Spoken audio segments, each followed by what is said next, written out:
விடுதலை ராஜேந்திரன் அவர்கள் ஒன்று எழுதியிருந்தாரு. ஆணவ படுகொலையை பற்றி எழுதுகிற போது சட்டம் மட்டும் போதாதுன்னு தான் எழுதியிருந்தார்.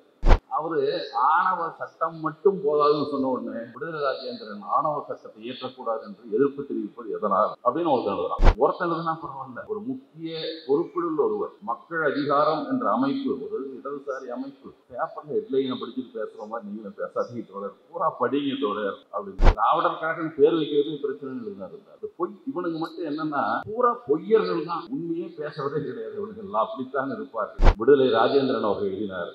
சத்தியமூர்த்தி 43 செத்து போயிட்டாரு. அவர் 44 ஆகஸ்ட் மாதம் இந்தியா போன் பண்ணாரு. அப்புறம் மாத்திக்கிட்டாரு. ராஜாஜி சொன்னார், பொய்ய சொன்னாலும் பொருந்து சொல்லுவா போக்கத்த பசங்களான்னு இருக்கு. இந்த போக்கத்த பசங்கள்லாம் இத்தனை பொய்களையும் சொல்லிக்கொண்டே வந்தார்கள். ஒருத்தன் தொலைக்காட்சி விவாதத்தில் ஒருத்தன் சொன்னா, அம்பேத்கர் அப்படி சொல்லியிருக்கா தெரியுமா அப்படின்ட்டு. சுபவி தான் கேட்டாரு, எங்க இருக்கு சொல்லு கொஞ்சம். அதை விட்டுட்டு எங்க நீ சொன்னது எங்க இருக்கு? படிக்கவே மாட்டான். விட்டு பார்ப்போமே. அம்மா தெலுங்கான். யாருன்னா வீரமணி மனைவியினுடைய அம்மா, அதனால ஒரு தெலுங்கு. சரி, ராஜேந்திரன் மனைவி தெலுங்குங்க. சரி விடுங்க. சுபவியினுடைய மூஞ்ச பாருங்க, நரிக்குறவர் மாதிரியே இருக்கு. அவர் சொல்றாரு விளக்கம். இப்படிப்பட்ட ஆராய்ச்சியாளர்கள் தான் இந்த திராவிடத்தை பற்றி பேசிக்கொண்டே இருக்கிறதுல இன்னும் நிறைய லேப் ரிப்போர்ட் இருக்கு. அதெல்லாம் சொன்னா உங்களுக்கு ரொம்ப நேரம் ஆயிடும். இந்த ஐயங்கார் பேக்கரி வச்சு எவனோ வச்சிருப்பான், ஐயங்கார்னு வச்சுக்குவோம் மேல. அது போல ஆரிய பவன் நம்மளால இப்போ வச்சுட்டு இருக்கான். அவன்லாம் எந்த பாப்பா ஆரிய பவன் வச்சுட்டு இருக்கான். வங்கிகளில் பணம் போடாதுன்னு போராட்டம் நடத்துறாங்க. அந்த பேங்க் ஆஃப் பரோடாலாம் வச்சிருக்காங்க, அங்கெல்லாம் போடாத, நம்ம கோஆபரேட்டிவ் பேங்க்ல போடு, வேற எங்கேயும் போடாது. இந்தியன் பேங்க் நம்மளால நடத்துறோம். இப்போ நம்மளால நடத்திட்டு இருந்த காலம். நம்ம மதிமாறன் தான் சொல்லுவார், பெரியார் அணிந்திருந்தது ஆடை, அம்பேத்கர் அணிந்திருந்தது உடை, காந்தி இது காஸ்டியூம்.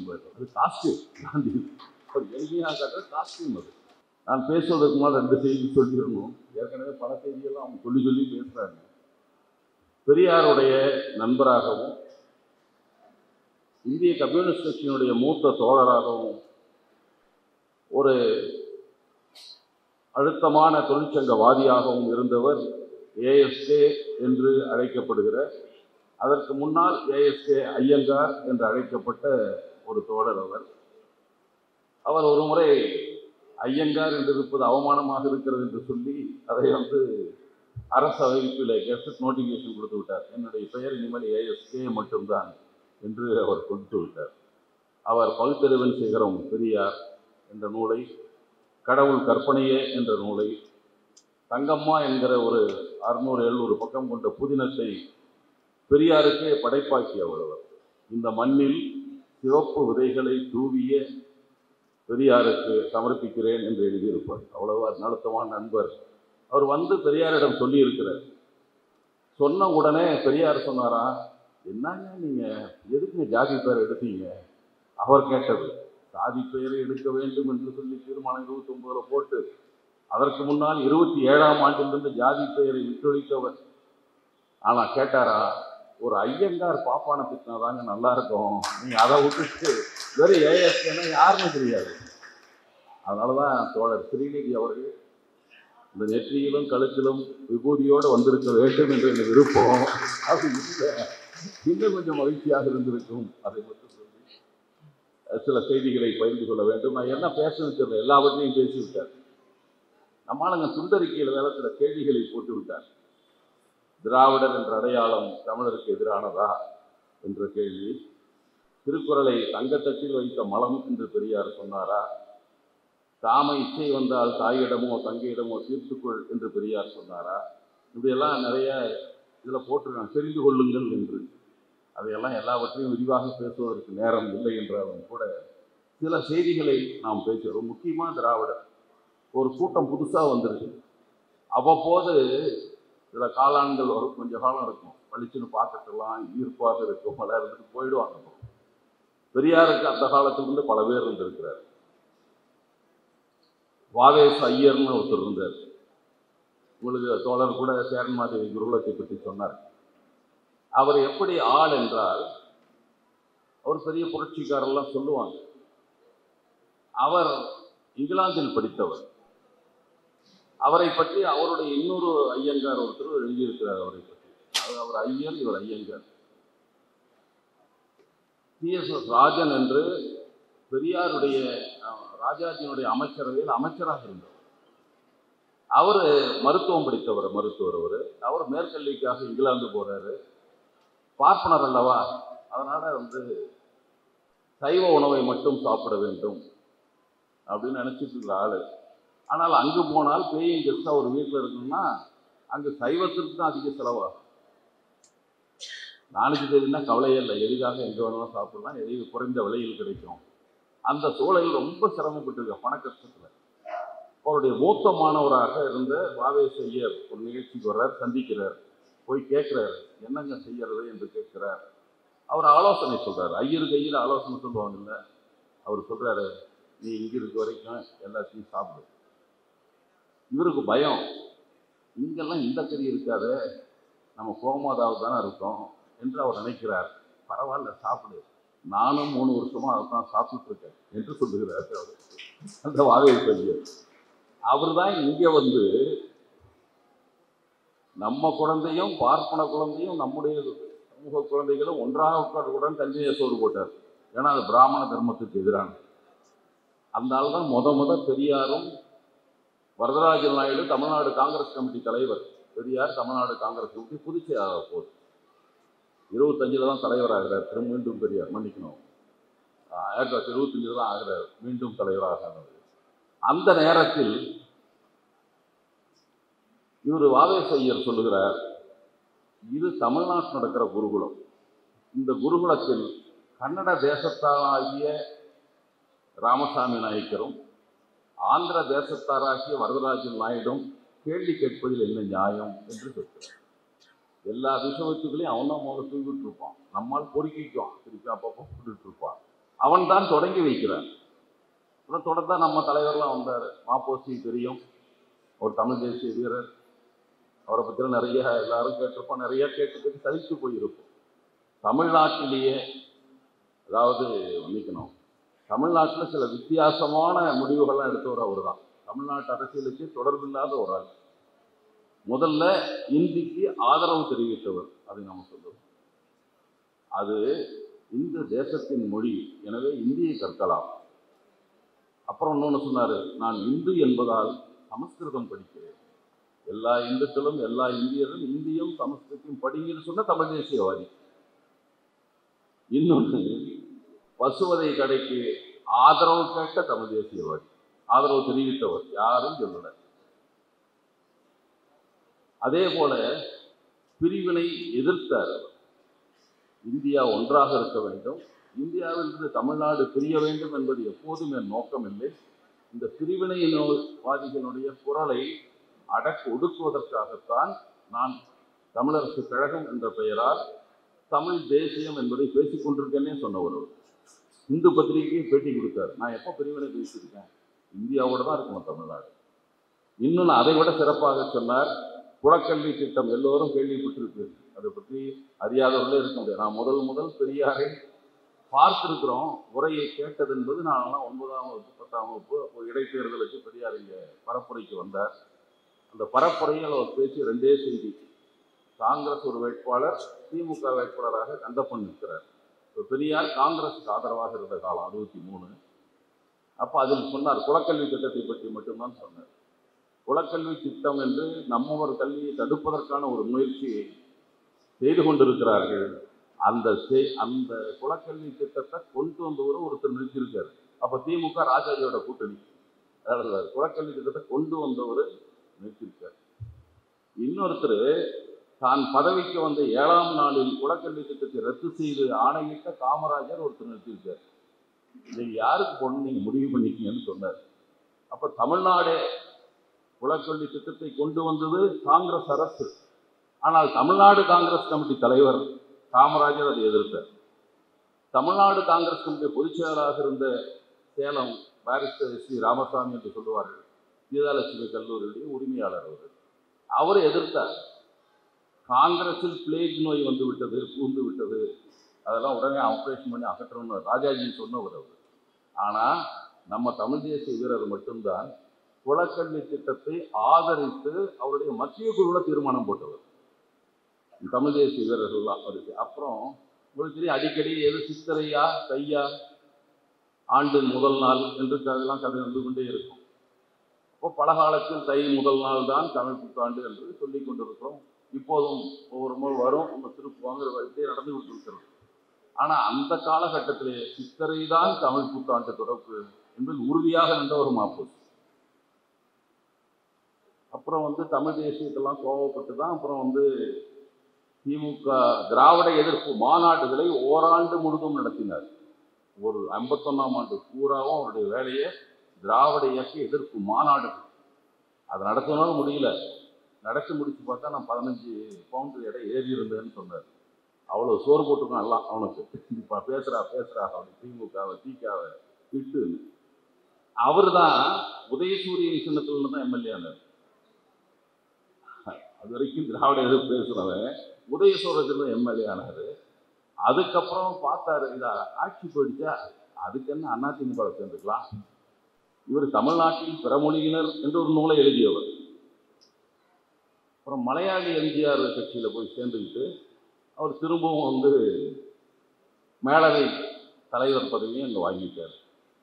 எம்ஜிஆர் செத்தவொடனே இனி செல்லாது போட்டிருக்கு அப்படின்ட்டு உடனே காங்கிரஸுக்கு போயிட்டார். அவர் பிஜேபிக்கு போயிருப்பாரு, ஆனால் அதுக்கு செத்து போயிட்டார். அப்படி எங்க வேணாலும் போயிட்டு பதவி தான்.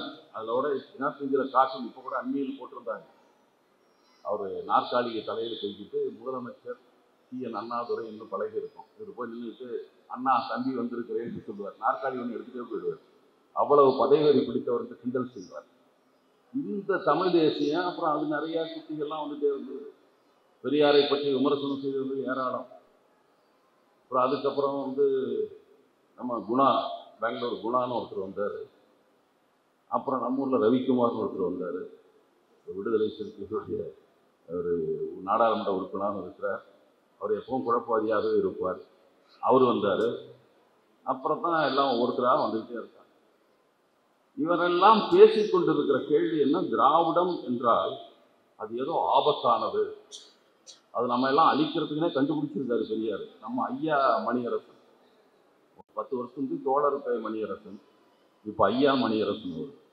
ஐயா மணியரசன் சொல்லுகிறார், பெரியாரும் இந்த திமுகலாம் சேர்ந்துக்கிட்டு, தெலுங்கனங்கள்லாம் சேர்ந்துக்கிட்டு, பிறமொழியாரெல்லாம் சேர்ந்துக்கிட்டு தமிழை அழிப்பதற்காக கண்டுபிடித்தது ஒன்றுதான் திராவிடம் என்று அவர் பேசிக் கொண்டிருக்கிறார். திராவிட பற்றிய குழப்பத்தை நம்மவர்களே என்னவதை போல செய்து கொண்டிருக்கிறார். அப்புறம் நிறைய பொய்யா அருங்கோன் ஒரு ஆள் இருப்பார். அவர் அப்பப்போ திடீர்னு வருவார், திடீர்னு காணாமல் போயிடுவார். அவர் எழுதியிருந்தார், திராவிடர் கழகம் பேர் வைக்கிறது பிரச்சனை இருந்தார். இந்த பொய் இவனுக்கு மட்டும் என்னன்னா பூரா பொய்யர்கள் தான், உண்மையே பேசுறதே கிடையாது. இவனுங்கெல்லாம் அப்படித்தான் இருப்பார்கள். இவர் எழுதினாரு, பெரியார் காலையிலேயே தமிழர் கழகம் பேர் வைக்கலாம் முடிவு பண்ணிட்டாராம். காலையில் முடிவு பண்ணி மாநாட்டில் தீர்மானம் கொண்டு வரலான்னு காலையிலலாம் பேசிக்கிட்டாங்களாம். மாலையில் மாநாடு கொண்டு வர்றோம். மாநாட்டில் மத்தியானம்லாம் சாப்பிட்டு இருக்கிறப்ப திடீர்னு சத்தியமூர்த்தி ஃபோன் பண்ணாராம் பெரியார். அது வேற எங்கிட்டவனா இருக்கிற, நீ தமிழர்னு சொல்லிட்டு நீ என்ன கன்னடம், நீ ஒன்று எப்படி இருப்போ வச்சிருப்பான், நீ பேசாமல் பேரை மாற்றுனாராம். உடனே திராவிடர் கழகம்னு பேர் மாற்றிட்டாராம். விடுதலை ராஜேந்திரன் அவர்கள் எழுதினார், சத்தியமூர்த்தி 43 செத்து போயிட்டாரு, அவர் 44 ஆகஸ்ட் மாதம் இந்தியா ஃபோன் பண்ணாருன்னு. அப்புறம் மாற்றிக்கிட்டார், ராஜாஜி சொன்னார். இவனுக்கு பொய் சொல்றது அடுத்து இருப்பான். பொய்யும் அவன் பழைய பாட்டு ஒன்று இருக்கும்ல, கல்யாணம் வெட்டுக்கோட்டை கல்யாணம் தான், பொய்ய சொன்னாலும் பொருந்து சொல்லுவா போக்கத்த பசங்களான்னு இருக்கும். இந்த போக்கத்த பசங்கள்லாம் இத்தனை பொய்களையும் சொல்லிக்கொண்டே வந்தார்கள். திராவிடம் என்பது ஆபத்தானது. ஒரு புரிதல் அவர்களுக்கு ஏதோ ஒரு விடுதலை தத்துவமாக முன்வைக்கப்பட்டது. பெரியார் முன் வச்சது இல்லை, இந்த சொல்லை அவர் கொண்டு வரவில்லை. அடிக்கடி பேசிக்கலாம், அயோத்தியாச பண்டிகரை பற்றி தோழர் கூட குறிப்பிட்டார். அவர் வச்ச திராவிட மகாஜன சபையை அவர் தான் உருவாக்கினார் 1890. அதுக்கு முந்தைய 7 வருஷத்துக்கு முந்தைய ரெவரன் ஜான் ரத்னம் என்பவர் திராவிடர் கழகம்னே ஒரு அமைப்பை நடத்தி கொண்டிருந்தார். திராவிட பாண்டியன் ஒரு பத்திரிகை நடத்திட்டு இருந்தார். அவங்கெல்லாம் தெலுங்கனும் இல்லை, கன்னடமும் இல்லை. இவங்க யார் சொல்லிட்டு, அவங்க 2 பேரும் இல்லை. அவ எப்படி பேரை வச்சாங்க? ஆனால் இதை சொல்லிக்கொண்டே இருக்கிறார்கள் திரும்ப திரும்ப. அதை பல நேரங்களில் சொல்லி இருக்கிறார். ஆரியராவது திராவிடராவது ஒருத்தன் தொலைக்காட்சி விவாதத்தில் ஒருத்தன் சொன்னான், அம்பேத்கரை அப்படி சொல்லியிருக்கார் தெரியுமா அப்படின்ட்டு. நம்மளால சுபவி தான் கேட்டார், எங்க இருக்கு சொல்லு கொஞ்சம்னா. அதை விட்டுட்டு எங்க நீ சொன்னது எங்க இருக்கு, படிக்கவே மாட்டான். பார்ப்போமே, சோழர்கிட்ட ஒருத்தன் சொன்னான் மணியம்மையார், அந்த காலத்திலேயே ஆக்ட்லேயே அல்லது இந்து லாவிலேயே பெண்களை தத்துவத்தெல்லாம் இருந்தது, பெரியார் அப்படி எடுத்திருக்க முடியும் என்று ஸ்ரீநிதி அவர்கள் அதை பற்றி பேசுகிற போது அவருக்கு உடனே விடுறான். என்னடா சொல்லி அடிச்சு விடுவான், கொஞ்சம் நாளைக்கு பேசிட்டு இருப்பான்ல, அடுத்து அவங்க பதில் சொல்றதை கேட்டால் மாற்றிவாங்க இருக்க, நம்ம அடிச்சு விட்டது கொஞ்சம் பேர் 100 பேராக நம்ப மாட்டானா, இப்படி ஒரு கருத்தில் தொடர்ந்து துணிச்சலாக பொய்யை பேசுவார். நான் பல நேரங்களில் சொல்லுவேன், ஔவையார் ஒன்று சொல்லியிருப்பாங்க, பொய் சொல்ல வேண்டாம்னு அவங்க சொல்ல மாட்டாங்க, நெஞ்சார பொய் தன்னை சொல்ல வேண்டாம் என்று சொல்லுவார்கள். இந்த நெஞ்சார பொய் சொல்லுகிற கூட்டம் தொடர்ச்சியாக இதை சொல்லிக்கொண்டே இருக்கிறார். அப்போ அந்த திராவிடம் என்பதை பற்றி அப்புறம் இன்னொன்று புதுசாக கண்டுபிடிச்சார் இவர், நம்முடைய ஐயா மணியரசன். எழுதினவரே அது தப்புன்னு சொல்றாரு, அது இல்லைன்னு சொல்றாரு. எழுதினவர் பேராசிரியர் ஜெயராமன் ஒரு நூலை எழுதினார். அதில் ஒவ்வொரு கட்டத்தை பற்றி வரலாறு பேராசிரியர், வரலாற்று ஆய்வாளர் அவர் எழுதிட்டு வர்றார். முதல்ல தென்னிந்தியாவில் வாழ்ந்த பார்ப்பனர்கள் தங்கள் பேருக்கு பின்னொட்டாக திராவிடன் பேர், திராவிட்னு வச்சுக்கிட்டாங்க, ராகுல் திராவிட்லாம் வச்சிருக்காங்க, இந்த நூல் எழுதுறாரு. அதற்கு பின்னால் ஒரு பக்கம் தாண்டி திருப்பி எழுதுறாரு. இப்போது இந்த அண்மை இப்போ பின்னால 19ஆம் நூற்றாண்டுக்கு பின்னால் பண்பாடு, கலாச்சாரம் ஆகியவற்றை வைத்துத்தான் இனம் பிரிக்கப்படுகிறது, இப்போது பிறப்பு நடை பிரிப்படுகிறதும் மாறிவிட்டு வருகிறதுன்னு எழுதியிருக்காரு. ஆனால் மேலே மட்டும் படித்தவர் கீழே படிக்கல, படிச்சிருப்பாரு, நமக்கு எது வேணுமோ அதை மட்டும் சொல்லுவார். அவர் இப்போ திரும்பவும் பேசுறாரு, பெரியாரின் எழுதி சீர்திருத்தம் பெரியார் செய்யவில்லை, அது செஞ்சது யாரு தெரியுமா அவர் சொல்றாரு. பெரியார் நேராக தெலுங்கா கன்னடம்லாம் சொல்லலை, எங்கள் தஞ்சை மாவட்டத்தில் தமிழன் குருசாமி, துப்புசி குருசாமி தான் எழுதி சீர்திருத்தம் பண்ணார். மடையா உனக்கு என்னடா தெரியும், 33லயே பெரியார் அவருடைய நண்பர் சிங்கப்பூரில் இருந்தார் ஆசி சுப்பையா, திருஞான சம்பந்தர் ஞான சம்பந்த திருமண கேச ஒன்று எழுதியிருப்பார். எல்லா புறாங்களும் அச்சு வேறா பிரித்து போடுவார். அவர் எழுத்து சீர்திருத்தம் என்பதை பற்றி ஒரு நூல் எழுதியிருக்கிறார். அந்த நூலை பெரியார் தன்னுடைய பகுத்தறிவு நூல் கழகத்தில் வெளியிடுகிறார். 1931 முன்னுரையும் எழுதியிருக்கிறார். வெளியிடுவது 35, இதை தோழர் 33ஆம் ஆண்டு ஆசி சுப்பையா அவர்கள் தன்னுடைய இதழில் எழுதி வந்ததை நூலாக வெளியிடுகிறோம்னு முன்னுரை எழுதியிருக்கிறார். அப்போ அதெல்லாம் மறைக்கிறேன். 33 பெரியார் 35 தான் எழுத்து சீர்திருத்தம், 33 எழுதியிருக்காருன்னு சொல்லி அந்த நூலை பெரியார் வெளியிட்டு இருக்கிறார். ஆனால் எனக்கு ஏமாற்றி பண்ண மாதிரி சொல்லுவார். நடைமுறைப்படுத்தியவன் யார் சிந்திச்சிருப்பார். நான் கூட நினைச்சேங்கன்னு சொல்லுவான், பலவெல்லாம் பண்ண அதை போல பண்ணி இருக்கலாம். அதை சொல்லிக்கொண்டே இருந்ததுக்கு இந்த இடத்துல தான் காஞ்சி சங்கராச்சாரி நம்மளுக்கு ரொம்ப இப்போ ஒரு வந்தாலும் வந்துட்டார்ல, இப்போ வேற ஒருத்தன் வந்துட்டான், இப்போ ஒரு புது சங்கராச்சாரி. அவன் என்னமோ நீளமான பேரை உனக்கு அது பேரே மறந்து போச்சு, வச்சிருந்தேன் இந்த இடத்துல எழுதி வச்சிருந்தேன், அந்த பேரே அவங்க மறந்துச்சு, அவ்வளவு பெரிய பேரை உண்டு. ஆனால் கடைசியில் திராவிடமும் முடியும், அதை மட்டும் சொல்லிடுறேன் உங்களுக்கு, அந்த பேரெல்லாம் நினைவு. அதை பற்றியெல்லாம் எழுதுகிற போது ஒரு நூலில் எடுத்து அதை சொல்லுகிறார். காஞ்சி சங்கராச்சாரி திராவிட என்ற சொல்லை பற்றி அவருடைய குரல் தெய்வத்தின் குரல் எழுதியிருக்கிறார். ஆதியில் இந்திய மலைக்கு வடக்கே உள்ள தேசம் முழுவதும் கௌட தேசம், அதற்கு தெற்கில் உள்ளது முழுவதும் திராவிட தேசம் என்று இருந்தது. கௌட தேசத்தில் வசித்த கௌடர்களை மேலும் பிரதேச ரீதியில் 5ஆக பிரித்தார்கள். அப்படியே திராவிடத்தில் வசித்தவர்களையும் 5ஆக பிரித்திருக்கிறது. இவர்களை பஞ்ச கௌடர், பஞ்ச திராவிடர் என்று சொல்வார்கள். அது சொல்லிட்டு அப்புறம் சொல்றாரு, ஒரு பிரதேசத்திலிருந்து இன்னொன்றுக்கு போனவர்களை அந்த பிரதேச பெயரை வைத்தே குறிப்பிடுவார்கள். மகாராஷ்டிரத்தில் இப்போது பலருக்கு டிலான் என்று பெயருக்கு பின்னால் வருகிறதை பார்க்கிறோம். டிலான்னு போடுறாங்க. அதுக்கு அவர் சங்கராச்சாரிய விளக்கம் தர்றாரு. இவருடைய முன்னோர்கள் தெலுங்கு தேசத்திலிருந்து மகாராஷ்டிராவுக்கு போய் அங்கேயே செட்டில் ஆகிவிட்டார். தெலுங்கு என்பதன் பிரிவு தான் டிலான். அதே மாதிரி காசி முதலான அநேக உத்தர தலங்களில் இருக்கிற சில பிராமணர்களுக்கு திராவிட் என்கிற வம்ச பெயர் இருக்கிறது. ஆதி காலத்தில் தமிழ் தேசத்திலிருந்து அங்கே போய் குடியேறினவர்களின் வம்சத்தில் வந்தவர்களே இந்த திராவிட்கள். அப்படி திராவிடர் என்ற பெயர் கொண்ட வடக்கத்தியார் எல்லோரும் பிராமணர்களே என்பதை கவனிக்க வேண்டும்.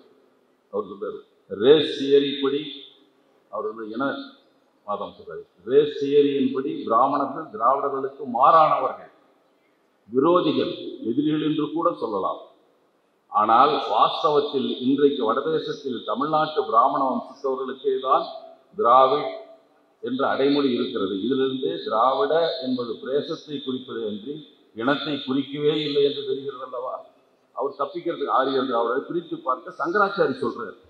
ஆனால் நம்ம சங்கராச்சாரியும் தமிழ் சங்கராச்சாரிகள் இவங்கெல்லாம் இந்த சங்கிகள்லேயே சொல்றாங்க, உங்க தமிழ் சங்கிகள்னு இவங்க வேணா சொல்லலாம். இவர்கள் அப்படியெல்லாம் ஒரு பொய்யான செய்திகளை சொல்லிக்கொண்டு திராவிடன்னா பெரியாருக்கு தெரியாதா? இவன் இங்க பாப்பான். சில பேர் கேள்வி கேட்கிறான், பெரியார் அதை சொல்லுவார். என்னிடம் இந்த நாட்டில் வாழும் தற்கால பார்ப்பனர்கள் பெரியார்கிட்ட கேட்குறாங்க, நீ எப்படி அவங்க சொல்ற, இங்கே வந்திருக்க பாப்பான்லாம் அப்படியே நேராக மத்திய அரசு வந்தானா என்று கேட்டிருப்பார்கள் போல் இருக்கிறது. பெரியார் எழுதுறாரு, இந்நாட்டில் வாழும் தற்கால பார்ப்பனர்கள் மத்திய ஆசியாவிலிருந்து குடியேறிய ஆரியர்களின் நேரான சுத்தமான சந்தைகள் அல்ல என்பது உண்மையே. ஆனாலும் அவர்களையும் திராவிடர்கள் என்று ஒப்புக்கொள்ளாமைக்கு காரணம் அவர்களுக்கும் நமக்கும் உள்ள பல்வேறு பண்பு, கலை, ஆச்சாரம், நடப்பு ஆகிய வேறுபாடுகள் தான். நம் கழகத்தில் யாரையும் பிறவி காரணமாக வேறினத்தார் என்று ஒதுக்கவில்லை. பழக்க வழக்கங்களை பார்த்துதான் அவர்களுக்கும் நமக்கும் இருந்த அடிப்படை பேதத்தை கருதித்தான் பிரிவினை செய்கிறோம். இரத்த கலப்பு ஏற்பட்டு விட்டது, ஏன் இன்னும் ஆரியர் திராவிட பிரச்சனை நாட்டில் நடமாட வேண்டும் என்று நம்மை நையாண்டி செய்யும் தோழர்கள் பார்ப்பனின் உயர்தன்மையை கைவிடவும், அதற்கு ஆதாரமான சாஸ்திர புராண குப்பைகளை கொளுத்திவிடவும், அதற்கு சின்னமான கடவுளை தகர்க்கவும் கேட்டுக்கொள்ளட்டும். பிறகு வரட்டும் நம்மிடம். இந்த ஜாதி வித்தியாசம் காரணமாகத்தானே நாம் ஆரியத்தை எதிர்க்க நேரிடுகிறது. இதைத்தான் பெரியார் சொன்னார். நிறைய இருக்கு. பெரியார் திராவிடத்தை பற்றி சொன்ன விளக்கமெல்லாம் ஏராளமான விளக்கம். அது நிறைய இந்த நம்ம ரத்த பரிசோதனை லிஸ்ட்டு வச்சுட்டு தான். நான் சில முதல்லலாம் குணாயிஸ்ட் கொஞ்சம் பேர் இருப்பாங்க. என்னுடைய வழக்கில் நாங்கள்லாம் ஒரு தடா வழக்கில் இருக்கோம். அந்த வழக்கில் ஒரு குற்றவாளி ஒரு குணாயிஸ்ட் அவரை பார்த்துட்டுலாம் கேட்போம், ஏதாவது புதுசாக லேப் டெஸ்ட் இருக்கா அப்படின்னு கேட்போம். லேப் ரிப்போர்ட் ஏதாவது கொண்டு வந்துருக்கீங்களா? அவன் யாரெல்லாம் தெலுங்குன்னு கொண்டு வருவான். ஒரு முறை என்னிடம் ஒரு புத்தகத்தை எழுதியிருக்காங்க, தமிழின மீட்சி என்ற ஒரு புத்தகம், குணா எழுதுனது. அதில் எழுதுறாரு, அதுக்கு முந்தையெல்லாம் 3 பேர் எழுதிட்டே இருப்பாங்க, வை கோபாலசாமி, ஆற்காடு வீராசாமி, கோவை ராமகிருஷ்ணன். இந்த 3 பேரை எழுதிட்டே இருந்தவர் புதுசாக இப்போ என்ன பண்ணார்னா, வீரமணி, சுபவீர பாண்டியன், இன்னொருத்தர் விடுதலை ராஜேந்திரன் போன்ற பிறமொழியாளர்கள். என்னடா இப்போதான் எப்படா பிறமொழியாளர்னு அவர்கிட்ட கேட்டேன். தோழர், இந்த லேப் ரிப்போர்ட் அடுத்த வரை கொண்டு வாங்க தோழர்னு கொடுத்தேன். இவர் விசாரிச்சுன்னு சொல்றாரு, வீரமணி மனைவி தெலுங்கா. அதாவது வீரமணி மனைவியினுடைய அம்மா, அப்பா தெலுங்கு இல்லை, தமிழ் தான். அம்மா தெலுங்கா. யாருன்னா வீரமணி மனைவியினுடைய அம்மா, அதனால இவர் தெலுங்கு. சரி, ராஜேந்திரன் மனைவி தெலுங்குங்க, சரி விடுங்க. சுபவி சொன்னாரு பாருங்க அந்த கதையை, புராணத்தை கூட அவங்க அப்படி எழுத முடியாது. காவிரி பூப்பட்டினம் கடல் கொண்ட போது அங்கிருந்து எல்லாம் வந்தாங்களாம். கடல் பக்கத்துல தண்ணி வந்துருதுன்ட்டு உயரமான இடத்துக்கு போலான்னு காரைக்குடி போன்ற மேட்டு பகுதிக்கு வந்தாங்களாம். வந்த வழியில் சில பேர் அவங்களுக்கு உதவி செய்யறதுக்கெல்லாம் நரிக்குறவ பெண்கள் கொஞ்சம் பேர் வந்தாங்களாம். அவங்களோடையும் இவங்க உறவு கொண்டதன் காரணமாக சில குழந்தைகள் பிறந்துதான். சுபதியினுடைய மூஞ்ச பாருங்க, நரிக்குறவர் மாதிரியே இருக்கு. அவர் சொல்றார் விளக்கம். எனவே இவர் நரிக்குறவர் வம்சத்தில் வந்தவர், இவரும் பிறமொழியாளர் தான். 2000 வருஷம். இப்படிப்பட்ட ஆராய்ச்சியாளர்கள் தான் இந்த திராவிடத்தை பற்றி பேசிக்கொண்டே இருக்கிறதுல. இன்னும் நிறைய லேப் ரிப்போர்ட் இருக்கு, அதெல்லாம் சொன்னா அவங்களுக்கு ரொம்ப நேரம் ஆயிடுது. அவங்ககிட்ட மட்டும் லேப் ரிப்போர்ட் அப்பப்போ கேட்டோம்னா யார் பிடிக்காதவங்க தெலுங்குன்றுவான். அவ்வளோதான். அவனுக்கு தெலுங்குன்னா என்னடா இருந்துட்டு போறான், உனக்கு என்ன போகுது? இந்த நாட்டில் அவன் அனாதை இப்பெல்லாம் சொல்றாங்கல்ல, அது ஏதோ நாடற்றோர் என்று சொல்லுகிறோம். அவங்கெல்லாம் எங்க போவாங்க? இந்த மணியரசன் ஐயா இருக்காருல்ல, இவர் ஒவ்வொரு இடத்துல பேசுவார். தமிழ் தேசியம் என்பது இந்த நாட்டில் வாழும் மக்களை குறிப்பதே தவிர பிறவியின் காரணமாக குறிப்பதில்லை என்பார். இன்னொரு பக்கம் தெலுங்கர்கள் ஆதிக்கம், கன்னடர்கள் ஆதிக்கம்னு பேசிட்டு இருக்காரு. அவருக்கு நிச்சயமாக அவருக்கு மூளை கோளாறுலாம் சொல்ல மாட்டோம், கோளாறுன்னு. அவருடைய நடவடிக்கையில் கோளாறு இருக்குது. ஏதோ நினைச்சிட்டு பேசிட்டு இருக்காரு, அவ்வளோதான். ஏன்னா அவர் பணத்தை விரும்புவார்னு நினைக்கல. அது சீமானுக்கு நின்று போச்சு, அவருக்கு எங்கே வரப்போகுது. ஆனால் அப்படியெல்லாம் பேசுவார் நினைக்கல. என்ன கோளாறு என்பது கொஞ்ச காலம் தெரியும்னு நினைக்கிறோம். இப்படி சில பேர் தான் அதை சொல்லிக்கொண்டே இருக்கிறார், திரும்ப திரும்ப சொல்றாங்க. பெரியார் தமிழை காட்டு மிராண்டி மொழி என்றார். இப்படி கொஞ்சம் பேர் சொல்லிட்டே இருப்பான். அவர் சொன்னார், ஆமாம், தமிழை காட்டு மிராண்டி மொழி என்று சொன்னார். அது உண்மைதான். ஆனால் அவர் எதுக்கு சொன்னார்னா, இதை பல முறை சொல்லியிருக்கிறேன், தமிழ் காட்டு மிராண்டி காலத்து மொழி நாகரீக காலத்திற்கு, பகுத்தறிவு காலத்திற்கு, யாதும் ஊரே யாவரும் கேளீர் என்ற காலத்திற்கு, யாயும் யாயும் யாராகியரோ என்ற காலத்திற்கு இந்த தமிழ் பயன்படுமா? நீ இப்போ எழுதுன எல்லா இலக்கியம் இருக்கிறார். அங்கே சங்க காலத்து சொன்னால யாயும் யாயும் யாராகியரோ, யாவரும் ஊரே யாவரும் கேளீர், எல்லாரும் என் சொந்தக்காரன்னு சொன்ன காலம் இருக்குது இல்லை? அந்த இலக்கியமா இப்போ தமிழில் இருக்கு. வேஷத் தமிழரை அல்ல, உண்மை தமிழரை கேட்கிறேன், சொல்லுங்கள் கேட்கிறேன். நீங்கள் சொல்லும் சமாதானத்தை பல ஆயிரம் புத்தகமாக அச்சு போட்டு வெளிப்படுத்துகிறேன். இது தலைநகர் எழுதுறாரு, வாயில பேசல, எழுத்துல எழுதி சொல்றாரு. அப்படிதான் இருந்தா எழுதி கொடு. தமிழ் இப்பெல்லாம் முற்போக்கான சிந்தனைகளை கொண்ட நூல்களை வெளியிடுகிற, இலக்கியங்களை கொண்ட மொழின்னு சொல்லு, நான் எழுதிக்கிறேன், எனக்கு ஒன்றும் பிரச்சனை இல்லையே. நீ அதை சொல்லலைங்கிறதான எனக்கு கோபம். இதைத்தான் பெரியார் சொன்னார். இது அவர் அந்த தமிழை ஏற்றுக்கொள்கிறார். யாயும் யாயும் ஆராகியரோ, யாதும் ஊரே யாவரும் கேளீர், இதை ஏற்றுக்கொள்கிறார். இன்னொன்று, ஒரு சனியனான தமிழைன்னு பெரியார் சொன்னாராம். பெரியார் சனியன் தமிழன்றாராம். அது எதுக்கு சொல்றாருன்னா, ஒரு புலவம் பாட்டுருக்கான் அந்த காலத்துல. இவன் 2 வரி வார்த்தை அது மாதிரி 2 வரியை படிச்சுட்டு சொல்லிடுவான். நம்மால் பத்திரிகையை தலைப்பு செய்தி மட்டும் தான் படிப்பான், கீழே படிக்க மாட்டான். விடுதலை ராஜேந்திரன் அவர்கள் இப்போ ஒன்று எழுதியிருந்தாரு. ஆணவ படுகொலையை பற்றி எழுதுகிற போது சட்டம் மட்டும் போதாதுன்னு தான் எழுதியிருந்தார். அது மக்களிடம் கொண்டது அந்த செய்திகளை பரப்ப வேண்டும். அதனால தான் மனிதம் அடையாளம், ஜாதி நமக்கு அவமானம் என்ற பயணங்களை பரப்புரைகளை செய்து கொண்டிருக்கிறோம். ஆரம்பித்து நடந்துச்சு. சென்னை மாவட்டத்தில் திருப்பூர் நடத்துகிறாங்க. அங்கே இங்கே கூட இப்போ இளைஞரணி தீர்மானம் செய்திருக்கிற நம்ம மாவட்டத்தில் நடத்துறதுக்கு இதை நாம் செய்து கொண்டிருக்கிறோம். அவர் ஆணவ சட்டம் மட்டும் போதாதுன்னு சொன்ன உடனே விடுதலை ராஜேந்திரன் ஆணவ சட்டத்தை இயற்றக்கூடாது என்று எதிர்ப்பு தெரிவிப்பது எதனால் அப்படின்னு ஒருத்தன் எழுதுறான். ஒருத்தன் எழுதுனா பரவாயில்ல, ஒரு முக்கிய பொறுப்பில் ஒருவர், மக்கள் அதிகாரம் என்ற அமைப்பு, ஒரு இடதுசாரி அமைப்பு, அதனுடைய பொறுப்பாளர் என்னை என்ன ராஜேந்திரன் இப்போ எழுதியிருக்காரு அப்படின்னாரு. தோழர், பேப்பரில் ஹெட்லைனை படிச்சுட்டு பேசுகிற மாதிரி நீங்களும் பேசாதீங்க தோழர், பூரா படிங்க தோழர் அப்படின்னா. திரும்ப நான் அவனை அனுப்புகிறேன், நீங்கள் படிங்கன்னு. தோழர், என்னமோ நான் படித்து அப்படி இருந்தேன், அதே எழுத்து தான், அதே அப்படியே தான் இருக்குது, நீ எப்படி தோழர் உங்களுக்கு மட்டும் மாறும்னு சொன்னேன். நம்ம தோழர்களை அவசரத்தில் ஒருத்தன் சொல்லிட்டா அதை நினைச்சிட்டே படிக்கிறது, அவனுக்கு அப்படியே எழுத்து தெரியும் போட்டுருக்கு. இப்படி பல பேசி கொண்டிருக்கிற காலத்தில் தான் பெரியாரும் சொன்னார்.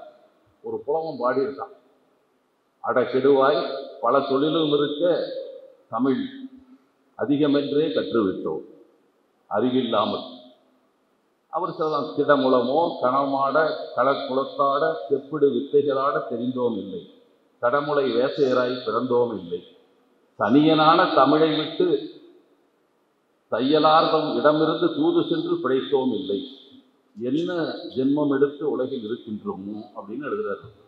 அதுல தமிழ் படித்தால் பிச்சை கூட கிடைக்கவில்லை என்று 100 ஆண்டுகளுக்கு முன்பே ஒரு தமிழ் கற்ற அனுபவ புலவர் மேற்கண்ட பாடல்னு சொல்லி இருக்கிறார்னு பெரியார் எழுதியிருக்கார். பெரியார் தாங்க சொன்னார் அதை. அப்புறம் இவர் சொன்னார்ல, நம்ம அண்மையில் நம்முடைய தமிழ் தேசிய வீரர் தமிழ்நாட்டை நான் முதல்வர் ஆனால் அத்தைக்கு மீச முளைச்சாங்கிற மாதிரி நான் முதல்வர் ஆனால் சொல்லிட்டே இருக்கார். நம்மளால் அதையும் பார்த்துட்டு இருக்கான். பெரியார் இந்த மாதிரி சொன்னார். அது கூட வேண்டாமான்னு நினைச்ச தோழர் கூட கேட்டார். அது சொல்லிடலாம். ஒன்றை மட்டும் படிக்கிறேன். இந்த ஸ்ரீமத் பாகவதம் நாம் எழுதுனது இல்லை, ஐயர் எழுதுனது. 3வது அத்தியாயம் 12வது மண்டத்தில் 30வது ஸ்லோகம். அது ஆங்கிலத்தில் இருக்குது, வடமொழியிலும் இருக்குது, தமிழில் இருக்கு மட்டும் படிக்கிறேன். தந்தையே, அவன் சொல்கிறான்ல, நீங்கள் உங்களை சிக்கலாக்கி கொள்ள முயலும் இந்த செயலை வேறு எந்த பிரம்மாவாலும் வேறு யாராலும் முந்தைய கல்பங்களில் உங்களாலும் முயற்சி செய்யப்படவில்லை. எதிர்காலத்தில் யாரும் முயற்சி செய்ய துணிய மாட்டார். நீங்கள் பிரபஞ்சத்தில் உயர்ந்தவர். உங்களுடைய மகளுடன் உடலுறவு கொள்ள விரும்புவது மற்றும் உங்கள் விருப்பத்தை கட்டுப்படுத்த முடியாமல் இருப்பது ஏன் அப்படின்னு கேட்குறான். பிரம்மாவை பார்த்து இவன் கேட்குறான், அப்பா நீ நல்லா தான் இருந்த, எப்படி நாசமாக போயிட்டு நீ மகளோட போய் இப்படி பண்ணியிருக்கியே என்று சொல்லி, எப்படி நீ இப்படிலாம் வச்சுக்கிற, மகளோட உறவு வச்சுக்கலாமா என்று சொல்லிட்டு கீழே சொல்கிறான்.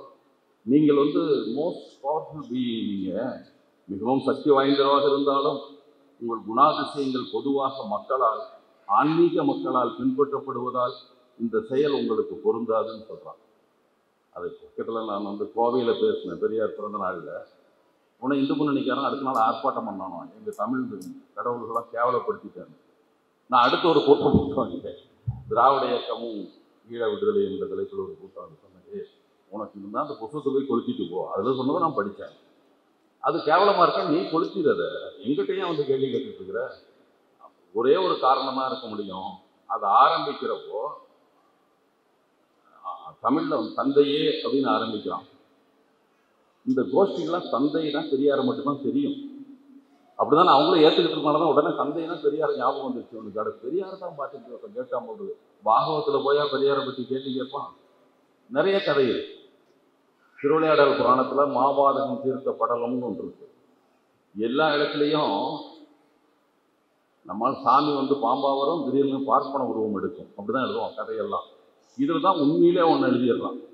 அவந்தி நாட்டு பார்ப்பனன் அவன் வாலிபம் எழுதினோட தன்னுடைய தாயை விரும்புகிறான், தாயிடம் உறவு வைத்துக் கொள்கிறான், தடுத்த தந்தையை கொன்று விடுகிறான். உடனே அப்புறமா அவனுக்கு என்னடா பண்ணுறது அப்படின்னு நினச்சிட்டு ஒன்றும் கஷ்டம், அந்த குளத்தில் போய் 3 தடவை முழுகி சரியாக போச்சுங்கிறான். ரொம்ப சிம்பிள் ரெமெடி, குளத்தில் முடிச்சா போதும் என்று சொல்லுகிறார். இது திருவிளையாடல் புராணத்தில் மாபாதகம் தீர்த்த படலம்னு இருக்குது.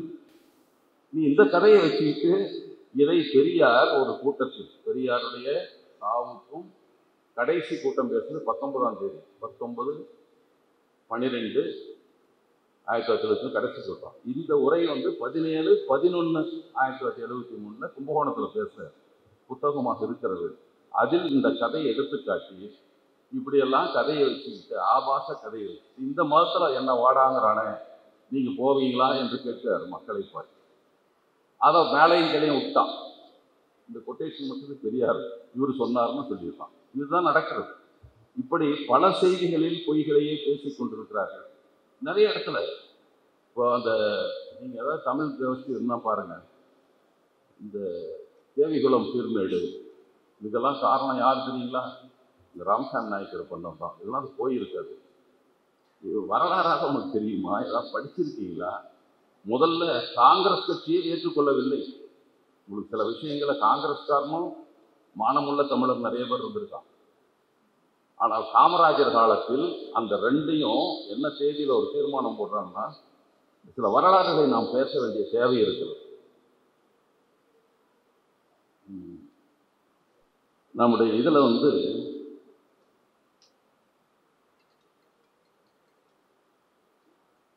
21/15/55 அதிலிருந்து 24/11/55 வரைக்கும் ஒரு விவாதம் நடக்கிறது சட்டமன்றத்தில். தேவிகுளம் சீர்மேடு தமிழ்நாட்டோடு இணைத்தாங்க. ஏன்னா முதல்ல அறிக்கை கொடுத்தவன் அது இதோட இணைச்சிடலாம்னு கொடுத்துட்டான். அதற்காக சட்டமன்றத்தில் விவாதம் நடந்து ஒரு தீர்மானம் நிறைவேற்றுகிறார். தேவிகுளம் சீர்மேடு என்பது தமிழ்நாட்டுக்கு சொந்தமானது என்று சட்டமன்றம் தீர்மானம் இயற்றுகிறது. அதில் யார் யார் இல்லைன்னா ஜீவானந்தர், ராமமூர்த்தி, கல்யாண சுந்தரம் கூட நடுநிலை வகிச்சுட்டாங்க. இதில் கேரளாக்காரர் எல்லாமே, அப்போ கேரளாவும் தமிழ்நாட்டோடு இருந்த காலம் 56 தான் பிரியுது.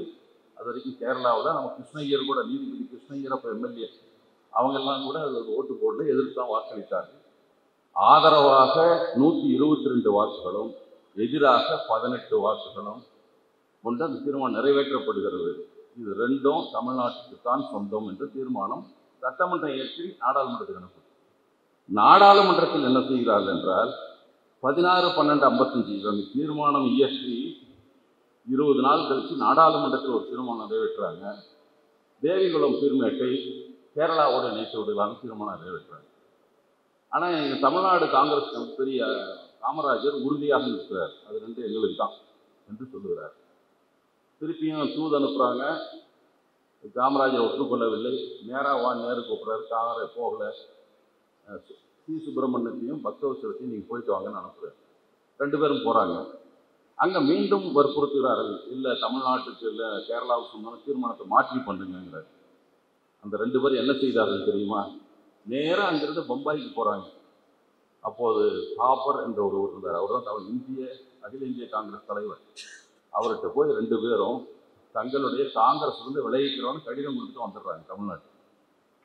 நான் விளைவிக்கிற காங்கிரஸ்லாம் இன்னும் இருக்க முடியாது, அசிங்கமாக இருக்குது, எப்படி எங்கள் நாட்டை போய் அவனும் கொடுக்கறது? 2 பேர் ரிசைன் பண்ணிட்டு வந்துடுறாங்க. நேரு பதவி போகிறார். அங்கிருந்து 3 பேர் அனுப்புகிறார், நீங்கள் காமராஜர் கூட்டிகிட்டு வாங்க பேசணும் அப்படிங்கிறார்.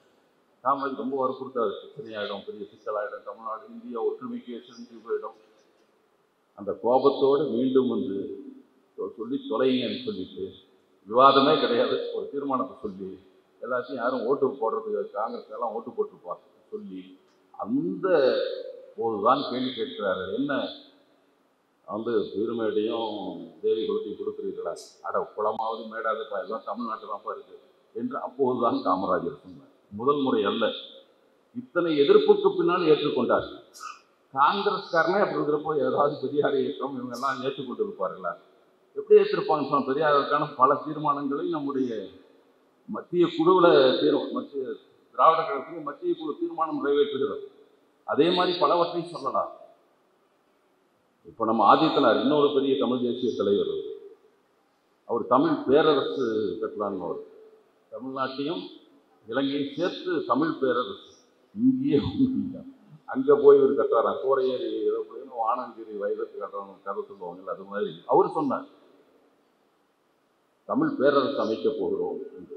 அதற்கெல்லாம் யார் இடையூறுனா தெலுங்கனும் தமிழும் தான். அவருக்கு எது கேரளாவில் இருந்தார் மந்திரி. அவர் அந்த பிரஜா சோசலிஸ்ட் கட்சியின் சார்பாக அந்த மாவட்டங்கள் கேரளாவோடு இருந்தபோது பிரஜா சோசலிஸ்ட் கட்சி எம்எல்ஏ அவர். அப்போதான் அவர் வந்து பட்டதானம் பிள்ளை தமிழர்களை சுட்டுக் கொள்கிறார் போராட்டத்தில். ஒன்றும் வாயே பேசலாம், அமைதியாக காத்தார், அமைதி காத்தார்.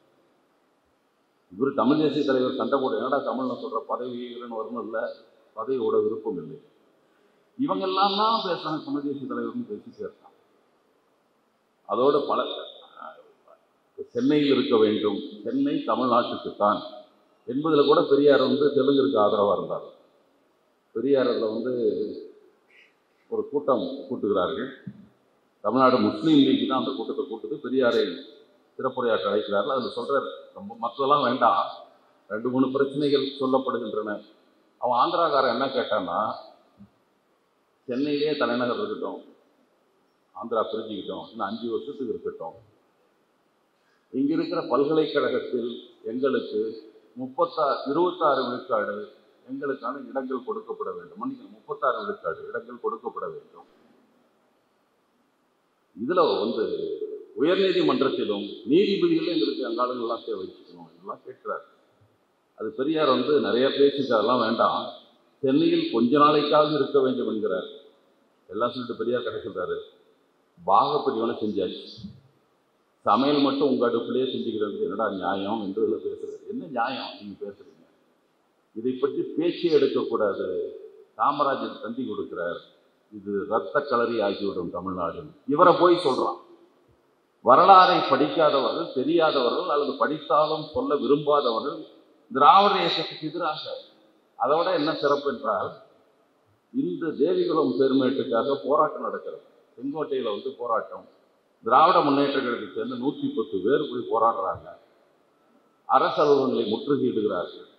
இவர்களுக்கு 3 ஆண்டு சிறை தண்டனை கொடுத்து சிறையில் இருந்து வர்றாங்க. திமுகவிலையும் இருந்து வர்றாங்க. தென் மாவட்டங்களில் கன்னியாகுமரி மாவட்டத்தில் அப்புறம் ஜான் என்ற அந்த மாவட்ட தலைமையில் போராட்டம், அவர்களும் கைது செய்து சிறையில் இருந்தார்கள். எல்லாரும் போராடினார்கள். ஆனால் இவங்கெல்லாம் திமுக திக குரூப் எல்லாம் எடுத்துக்கலன்னு சொல்லிகிட்டே இருக்காங்க. அதில் மாப்போசி வந்து இவங்களுக்கெல்லாம் முன்னோடி, தைரியமாக எழுதுவார். எனது போராட்டம் இஷ்டத்துக்கு கதை எழுதுவார். அப்படிதான் எழுதி வச்சுட்டார். இருந்தாலும் யார் நம்ம புத்தகத்தை படிக்க போகிறோம் தைரியத்தில் எழுதிட்டார். இப்போ தான் திருப்பி படிக்கிறோம். நம்ம பெரியார் நூலை படிக்கிற மாதிரி இவ்வளவு பெரிய புத்தகம் எனது போராட்டம் இப்போ நான் திருப்பி படிச்சுட்டு இருக்கிறோம். என்னடா இந்த ஆள் கதை விட்டுருக்கான், இப்போ நான் பொய் சொல்லிருக்கான்னு படிக்க வேண்டிய தேவை வந்துருக்கிறது. உங்களுக்கு நிறைய வேற எங்கேயாவது போயிட்டோம்னு நினைக்கிறேன். அடுத்த செய்திக்கு தோழர்களே, வடவர் சுரண்டலை பற்றி அதை பெரியார் நீண்ட காலமாக அப்பொழுது சொல்லிகிட்டே இருக்காரு. அது இப்போதும் காத்து கொண்டு இருக்காரு. காப்பாற்றிட்டு தான் காங்கிரஸ். 1950 இடஒதுக்கீட்டுக்கான பிரச்சனை வந்து போராட்டம் நடந்த போது பெரியார் 2 போராட்டங்கள் நடத்தினார். ஒன்று, வடநாட்டில் வர்ற அமைச்சர்களுக்கெல்லாம் கருப்பு கொடி, பட்டேலுக்கு மட்டும் விதிவிலக்கு தருகிறார்.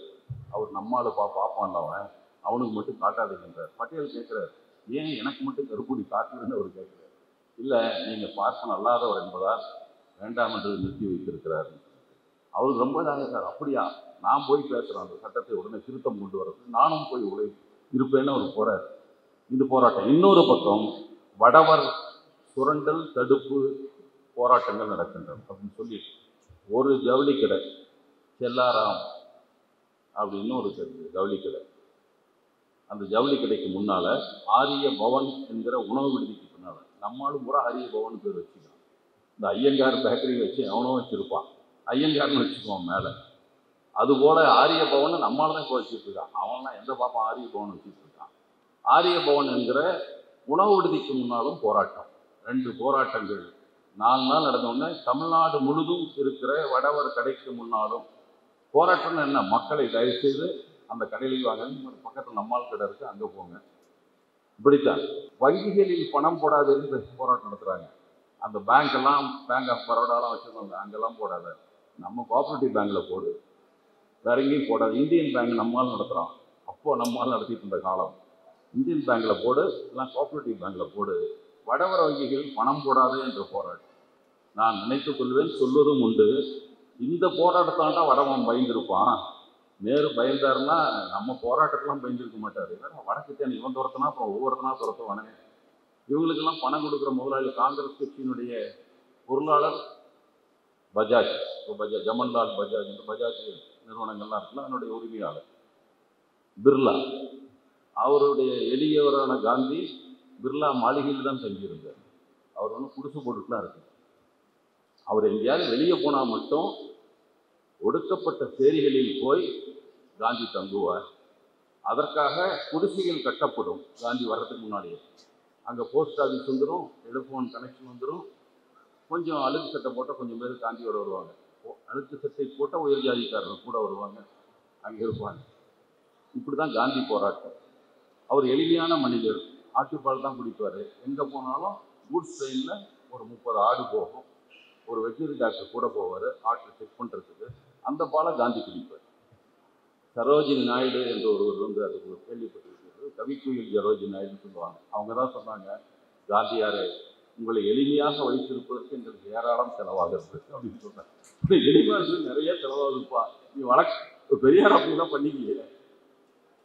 அங்கே வெளிநாட்டுக்கு போனப்பெல்லாம் வெளிநாட்டு பயணங்கள், இப்போ நம்மளால் 3 நாள் போயிட்டோம்னா சென்று வந்தவரே வென்று வந்தவரே போஸ்ட் விட்டுவான். பெரியார் 11 மாத காலம் வெளிநாட்டு பயணம் போனார். இங்கிருந்து டிசம்பர் மாதம் 31 புறப்பட்டு நவம்பர் 32 தான் திரும்பி வர்றாரு. எல்லா சோசியலிஸ்ட் நாடுகளையும், எல்லா நாடுகளுடைய சோசியலிஸ்ட் அமைப்புகளையும் பெரியார் சந்திக்கிறார். அந்த நாட்டு நடப்புகளை பற்றி அங்கே இருக்க அமைப்புகளை எல்லாம் பார்க்கிறார். ரஷ்யாவில் மட்டும்தான் 3 மாதம் தங்கினாரே தவிர மற்ற இடத்துலாம் ஒவ்வொரு நாட்டிலும் 15 நாள் இந்த தங்கி தான் வருகிறார் அவர். ஆனால் அவரெல்லாம் கூட பேச அங்கே போனால் பார்த்தாராம், அப்படியே போய் ஹார்பரில் பார்த்துருக்காரு, பழைய துணி விற்றுட்டு இருந்துருக்குது, ஒரு கம்பெனி கோட்டு வாங்கி போட்டுக்கிட்டாரு. அவ்வளோதான். இது இருக்கு. அப்போ 3 நாளில் போடவ போகிறோம் ஊரில் போய் அதுக்கு எதுக்கு வேலை போட்டு வாங்கணும், ஒரு கம்பெனி கோட்டு போட்டு வந்துட்டார். காந்தி எழுதினார் வட்டமேஜ மாநாட்டுக்கு போனப்போ, நீ ஏன் வந்து கட்டிட்டு போய் அங்கே ஸ்கூலில் விரைச்சி போகிற, பேசாமல் கோட் சூட் போட்டுக்க வேண்டியதானே, நீ படித்தப்போ அப்படி தான் இருந்த, இப்போ போட்டால் உனக்கு என்ன, ஏன் இந்த நாடகம்? நம்ம மதிமாறன் தான் சொல்லுவார், பெரியார் அணிந்திருந்தது ஆடை, அம்பேத்கர் அணிந்திருந்தது உடை, காந்தி இது காஸ்டியூம். அது காஸ்டியூம், காந்தி ஒரு எளிமையாக காட்டுற காஸ்டியூம் அது என்று சொல்லுவார். அப்படிப்பட்ட நிலைகள்லாம் இருந்தது. ஆனால் அப்படிலாம் நம்ம இருக்கலையே. நம்ம வந்து வடவர் சுரண்டல் என்பது அண்ணாவுடைய, நான் பல நிலையில் சொல்லுவது, அண்ணா பணத்தோட்டம் என்கிற ஒரு நூலை எழுதியிருக்கிறேன். அண்மையில் கூட நம்முடைய ஆடி செந்தில்நாதன் அதை பதிப்பித்து வெளியிட்டார். அது வந்து ஒரு நம்முடைய பொருளாதார கொள்கையை பற்றி பேசுகிறது. வடவர்கள் எப்படி வங்கியின் மூலமாக நம் பணத்தை போட வைத்து அவன் எடுத்துக்கிறான், திருப்பி கட்டுறதில்லை, ஆனால் பணம் டெபாசிட் நாம தான் இருக்கும், ஆனால் அவன் எடுத்துக்கிறான். எப்படி செய்கிறார்கள் என்பதை மிக விரிவாக எழுதியிருப்பார். அது வந்து இன்றைக்கும் கூட பொருத்தமான நூல். அது அதனால தான் பணத்தோட்டத்தையும் மறுபதிப்பு செய்தார். திராவிடர் கழகம் கூட நான் நூற்றாண்டு போட்டாங்க. திராவிடர் கழகம் அதை வெளியிட்டிருந்தார் பணத்தோட்டத்தை. அப்படித்தான் அதையெல்லாம் நாம் அதை தெளிவுபடுத்துகிறோம். திராவிட இயக்கம் இதையெல்லாம் நம் மக்களை சுரண்டிலிருந்து பாதுகாக்க வேண்டும், இழிவிலிருந்து பாதுகாக்க வேண்டும், அவருடைய ஆளுகையிலிருந்து, அவருடைய சர்வாதிகாரத்திலிருந்து காப்பாற்ற வேண்டும். அவன் சட்டம் என்ன வேணாலும் ஏற்றிக்குவான் என்பது என்ன நியாயம்? பெரியார் அரசியல் சட்டம் மோசடின்னு அந்த காலத்தில் சொல்லிட்டே இருந்தார். பல காரணங்களை சொன்னார். முதல் காரணம், ஓட்டு போட்டவன் யார்? வாக்களித்தவர்கள் அப்போதுக்கு 14 விழுக்காட்டினருக்கு தான் வாக்குரிமை இருந்தது, எல்லாருக்கும் இல்லை. மத்திய சட்டமன்றம் என்று இருந்தது, அதுக்கு பார்லிமெண்ட்னு பேர்ல மத்திய சட்டமன்றம், சென்ட்ரல் அசம்பிளி தான். அதற்கு வாக்களிப்பதற்கு 4% பேருக்கு தான் வாக்குரிமை. மத்திய சட்டமன்றத்து உறுப்பினர்களும் மாநில சட்டமன்றங்களால் தேர்ந்தெடுக்கப்பட்டு அனுப்பப்பட்டவர்களும் தான் அரசியல் நிர்ணய சபையில் உறுப்பினர்கள். பெரியார் கேட்டார், இந்த வாக்குரிமை உள்ளவன் நில உடைமையாளன், வரி கட்டுபவன், அவன் தான் பட்டதாரிகள், அவன் தான் இருப்பான். அவன் தேர்ந்தெடுத்தவன் என்ன எளிய மக்களை பற்றியா சிந்திக்க போகிறான்? அவன் என்ன எழுதினாலும் சட்டத்தை சிந்தித்தால் அவன் சிந்தனை எப்படி போகும்? நம் உயர்நீதிமன்ற நீதிபதிகள் இருக்கிறார்கள். பெரும்பாலும் போராட தேவையில்லாத ஜாதியில் பிறந்தவன் தான் எல்லாம். அவனுக்கு எல்லாமே கிடைச்சது. ஒன்றும் போராட வேண்டாம். போராட்டம்னு பார்த்தா எரிச்சலாக இருக்கு அவனுக்கு. இப்போ நம்மலாம் கோரிக்கை மனு போட்டு 27% எத்தனை போராட்டம்? திமுக வழக்கு போட்டுது. எப்போ வந்தது சட்டம்? 51 சட்ட திருத்தம். கல்வி நிலையங்களில் இடஒதுக்கீடு உண்டு. அது என்ன மத்திய அரசு கல்வி நிலையங்கள் மட்டும் இல்லைங்கிறது என்ன நியாயம்? அதற்கு போராட்டம், அதற்கு மண்டல் குழு, அதற்கு அறிக்கை. அது 27 விழுக்காடு வேலைக்கு தான் முதல்ல கொடுத்தார். கல்வி கிடைப்பதுக்கு 2006 சட்டமாக்கி 2008 தான் நீதிமன்றம் போய் 9 தான் நடைமுறைக்கு வந்தது. 58 ஆண்டுகள் கழித்து தான் நமக்கு கிடைச்சது கல்வியில். அதை முழுசாக நிரப்ப மாட்டான்.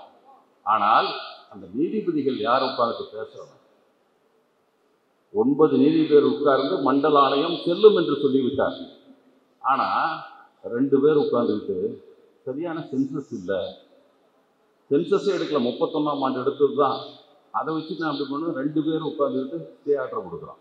கல்வியில் இடஒதுக்கீடு வந்தபோது அரிசத் பசாயத்துன்னு ஒருத்தர் தான், இன்னொருத்தர் பேர் எனக்கு என்னமோ பாண்டே, 2 பேர் தடையாணை, 9 பேர் தீர்ப்புக்கு எதிராக 2 பேர் தடையாணை கொடுக்குறான். நம்ம உச்சநீதிமன்ற தீர்ப்புக்கு எதிராக நம்ம சாமிநாதன் ஜிஆர் சாமிநாதன் கொடுத்தால எச்சரியில் உருளான்னு, அது மாதிரி அவங்க கொடுக்குறாங்க. எந்த திமிர் அவங்களுக்கு ஏன் வருது? எண்ணம் ஏன் வருகிறது? போராட தேவையில்லாத ஜாதியில் வந்தவர். கல்வி உரிமை வேணும்னு போராட வேண்டியது 10% என்ன போராட்டம் நடக்குது? உயர் ஜாதி ஏழைகளுக்கு 10 விழுக்காடு இடஒதுக்கீட்டுக்கு மனு கொடுத்தானா, போராட்டம் பண்ணானா? இவனா கூட்டுமே கொடுக்குறான், இந்தாப்பா வச்சுக்கோ. எனவே அவர்களுக்கு புரியாது நம்ம சிக்கல்லாம். அப்படித்தான் அரசியல் நிர்ணய சபை உறுப்பினர்களும் உயர் ஜாதியை சேர்ந்தவர்கள், படித்தவர்கள், பெரிய படிப்பாளிகள் தான், நம்மளை பற்றி எங்கே தெரியும்? எனவே இதை ஏற்றுக்கொள்ள முடியாது என்றார். இன்னொன்று சொன்னார் காந்தி, நீ சொல்லிக்கிட்டே இருந்த இந்தியா விடுதலை அடைந்தவுடன் வயது கொண்ட அனைவருக்கும் வாக்குரிமை கொடுத்து அவர்களால் தேர்ந்தெடுக்கப்பட்டவர்கள் பண்ணாதான் அரசியல் சட்டம்னு சொன்னேன், இப்போ என்னாச்சு என்று கேட்டார். 46 கொண்டு இருக்கானே, விடுதலை கூட 47 வந்தது, அரசியல் நிர்ணயித்து 46. பெரியார் மட்டும்தான் கான்ஸ்டியூஷன் என்பது ஃப்ராட் என்று சொன்னார். ஃப்ராட், இதே சொல்லை, ஒரு மோசடி என்பதை தொடர்ந்து பெரியார் சொல்லிக்கொண்டே இருந்தார். அம்பேத்கரும் சொல்லிட்டார், 53 நாடாளுமன்றத்தில் நான் எரிக்க போகிற முதல் ஆளாக தான் இருப்பேன், சூஸ் நோபடி என்று சொன்னார். எனவே இந்த நிலைகளை நம்ம இயக்கம் நடத்தியவர்களை பார்த்துத்தான் உயர் ஜாதியினர் அல்லது உயர் வர்க்கத்தை சார்ந்தவர்களுடைய தூண்டுதல் நமக்கு எதிரான பரப்புரையை எப்படியாவது செய்து நம்மீது நம்பகத்தன்மையை, பெரியாரை என்ன நினைத்தது சமூகம்? பெரியாரை அதாவது பெரியாரை பொறுத்தவரை அவர் மக்களில் 95 விழுக்காட்டு மக்களுக்கு நம்பிக்கைக்கு எதிரானவர். கடவுள் நம்பிக்கை எதிராக தான் இருந்தார். 95% அல்லது 90 கூட வச்சுக்கி, 90% மக்களுக்கு எதிரான கருத்தை விதைத்து கொண்டிருந்த, பேசிக் கொண்டிருந்த பெரியாரை தமிழ் சமூகம் ஏற்றுக்கொண்டது. அவர்களுக்கு தெரிந்தது, இவர் நம்பிக்கைக்கு எதிராக இருக்கலாம், நம் நலனை பாதுகாக்கிறவர் இவர்தான் என்பதை தமிழ் சமூகம் தெரிந்து வைத்திருந்தது. நீ என்ன வேணாம் சொல்லிட்டு போட, அவர் என்னமோ பேசட்டும்பா, அவர் நம்மால் தான். அப்படி இல்லைன்னா எப்படி இவரு கூட இருப்பார் நம்முடைய குன்றக்குடி அடிகளார்? பெரியார் வந்து இறந்த பின்னால் அவருக்கு பிறந்த நாள் வருகிறது. அப்போ அறிக்கை விட்டார், பெரியார் இல்லாத தமிழ்நாட்டில் என் பிறந்த நாள் என்று எழுதுகிறார். அவர் ஒரு சாமியார் எதுக்கு பெரியார் பற்றி எழுதணும்?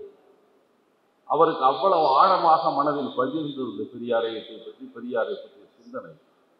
அப்படிதான் இருந்தார் அவர். இப்போ மக்களுக்கு நம்பிக்கை வந்தது. அந்த நம்பகத்தன்மையை சீர்குலைக்க வேண்டும். இப்போ வந்து நினைச்சிட்டு இருக்கான். ஒரு ஹிந்தி வீடியோ ஒன்று பார்த்தேன். ஒரு உங்களை சண்டை போடுறான், என்ன ஆட்சி நடத்திட்டீங்க அங்கே தமிழ்நாட்டில் பாரு, எம்கே ஸ்டாலின்ங்கிற அவர் இனிஷியலோட சொல்கிறார். அந்த பொங்கல் வடநாட்டு பொங்கலை எம்கே ஸ்டாலின் அந்த மாதிரி ஆட்சி பண்ணு என்று வடநாட்டு பெண் பேசுகிறார். அந்த நம்பகத்தன்மை மக்கள் மனதில் ஏறுகிறது. நாம் போய் செயற்கையாக உண்டாக்கவில்லை, அவர்கள் புரிந்து கொள்கிறார். புரிந்து கொள்ளதான் விவாதிக்கப்படுகிறது, பேசுகிறார். நான் தோழர்களோட பேசிக்கிறேன். நம்ம வானதி சீனிவாசன் அடிக்கடி எல்லாம் பேசிட்டே இருப்பாங்கல்ல, நம்ம பற்றி ஏதாவது பேசிட்டே இருக்கணும். தமிழிசை அளவுக்கு மோசம் தான், ஆனால் பேசிட்டே தான். ஆனால் அவங்க கூட பக்கத்தில் ஒரு வீடியோ வந்துருந்தது, பேசினாங்க. நீ என்ன தமிழ்நாட்டை போய் அங்கங்கே பேசிட்டு இருக்க? தமிழ்நாட்டை பற்றி பேசுனா மேலை நாட்டோட ஒப்பிட்டு பேசு. இங்கே இந்தியாவில் இருக்கலாம் பேசக்கூடாது. நம்ம கோபமாக கேட்குது. அதான் நாங்களும் சொல்கிறோம், தமிழ்நாட்டை மேலை நாட்டோடு ஒப்பிட்டு பார்க்க வேண்டும், இங்கே இந்தியாவோட ஒப்பிடாத நாங்களும் சொல்லிட்டு இருக்கோம். இப்போ நாம் பேசிய கொள்கைகள் தான் ஒருமைப்பாடு. பெரியார் தான் கேட்டார், மண்ணின் ஒருமைப்பாட்டை பேசுகிற நீ எப்போதோ மக்களின் ஒருமைப்பாட்டை பற்றி கவலைப்பட்டிருக்கிறாயா? இதுதான் பெரியார் கேட்டார். இந்தியா ஒற்றுமை அது மண்ணிடா, அது எதோ இருக்குது. நீ மக்களின் ஒற்றுமையை பற்றி பேசுவது தான் நம்ம இயக்கம். மக்கள் ஒற்றுமையாக இருக்க வேண்டும், சமத்துவமாக இருக்கட்டும், சம உரிமையோடு இருக்க வேண்டும் என்பதுதான் தோழர்களே. நான் அதிக நினைக்கிறேன். நான் வந்து இதை அதனால தான் தோழர்களே, இந்த நேரத்தில் நாம் மக்களிடம் பேச வேண்டிய செய்திகள் என்பது நாம் தொடர்ந்து ஏன்னா இதை வந்து நாம் தமிழ்நாடு மேலும் மேலும் வளர வேண்டும் என்றால், அமைதியான தமிழ்நாடு நீடிக்க வேண்டும் என்றால், ஏன்னா இப்போ உள்ள வர்றேன்னு சொல்கிறான். அவர் எப்படி திருட வந்தால் ராஜாஜி தான் ஒரு முறை சொன்னார், இந்திய எதிர்ப்பு ஒரு கடுமையாக நடந்து வந்தார். திருடன் உள்ள நுழைஞ்சாக்க எது கிடைச்சா அதுக்கு அடிக்க வேண்டியதுதான். நாம் நுழைஞ்ச திருடன் இல்லை, திருடனை விரட்டுறதுன்னு தெரிய இருக்கும் நம்ம. ஆனால் இப்போதும் அதைத்தான் சொல்ல வேண்டும். திருடன் வர்றான், நமக்குள்ள சின்ன சின்ன வேறுபாடுகள் இருக்கலாம், அப்படி இல்லாமல் இருக்காது. மனிதன் தான் மெஷின் தான் ஒரே மாதிரி இருக்கும், மனிதன்லாம் ஒரே மாதிரி இருக்க மாட்டான். சில நிகழ்ச்சிகளில் ஒரு கலைஞர் தாய் தமிழ் பள்ளி நடந்தது. அவங்க குழந்தைகள்லாம் அந்த பலகையெல்லாம் வச்சுட்டு காட்டுவாங்க. ஒரு பிள்ளை இப்படி பிடிச்சி ஒன்று இப்படி பிடிச்சிட்டு இருந்தது. ஆசிரியெல்லாம் மிரட்டி கொண்டு இருந்தார். அப்போ நான் அந்த விழாவுக்கு போனால் பேசணும். நீங்கள் அது குழந்தைகளாக இருக்கட்டும், அது தப்பாக தான் பண்ணும். அதுதான் குழந்தை. மிஷின் தான் ஒரே மாதிரி பண்ணும். அந்த மிஷின் வந்து போனீங்கன்னா கான்வென்ட்டில் இருக்குது, இங்கிலீஷ் மீடியம் ஸ்கூலில் இருக்கும் மிஷின். அதெல்லாம் அப்படியே இருக்கணும். நம்மளுக்கு வந்து குழந்தைகளாக வளர்க்கிறார்கள். அவங்க அப்படி தான் இருப்பாங்க. குழந்தைகளாக இருக்கட்டும், தயவுசெய்து அவர்களை இயந்திரங்களாக மாற்றி விடாதீர்கள். நம்ம அப்படி தான் நினைக்கிறோம். நம்ம இந்த தமிழ்நாட்டை இதனுடைய வளர்ச்சிக்கு, மேம்பாட்டுக்கு, ஏன்னா வளர்ச்சி என்பது திட்டங்களில் மட்டும் இல்லை. திட்டங்கள் கொடுக்குற திட்டம் நான் தோழர்களிடம் பேசுகிற போதெல்லாம் சொல்வது உண்டு. 10 ஆண்டு காலம் ஆட்சி இல்லாமல் திராவிட முன்னேற்ற கழகம் இருந்தது நாம் நினைத்து கொண்டு இருக்கிறோம். ஆனால் ஆட்சிக்கு வந்தால் என்ன செய்ய வேண்டும் என்பதையே ஸ்டாலின் நினைத்து கொண்டிருந்திருக்காருன்னு இப்போ தான் நினைச்சுக்கிறேன். நான் 10 ஆண்டு யோசிச்சிருக்கேன். ஆட்சிக்கு நான் வந்தார். இந்த ஆள் சொல்கிறேன்ல, ஆடு மேய்ச்சல் அரசு உதவி பண்ணிடுவேன், எங்கள் ஊரில் 1000 பேர் கொடுத்துடலாம், ஆடு கூட ஆளுக்கு ஒரு பட்டி வாங்கி கொடுத்துடலாம். எங்கே மேய்ப்ப? மேய்க்கிறதுக்கு நட எங்க? நீங்கள் ஆட்டை வாங்கி கொடுத்துட்டா போதும், எங்கே மேயும்? நீ கொஞ்சம் யோசிக்க, காற்றை சுவாசித்து கொண்டு இருக்குமா? அது அறிவில்லாதவங்களாம் இப்போ நான் ஆனாலும் அவங்க நல்லா சரியாக ஆக மாட்டோன்னு பிரச்சனை, எதை வேணாலும் அடிச்சு விடு, கவலைகள் அடிக்கிறான்.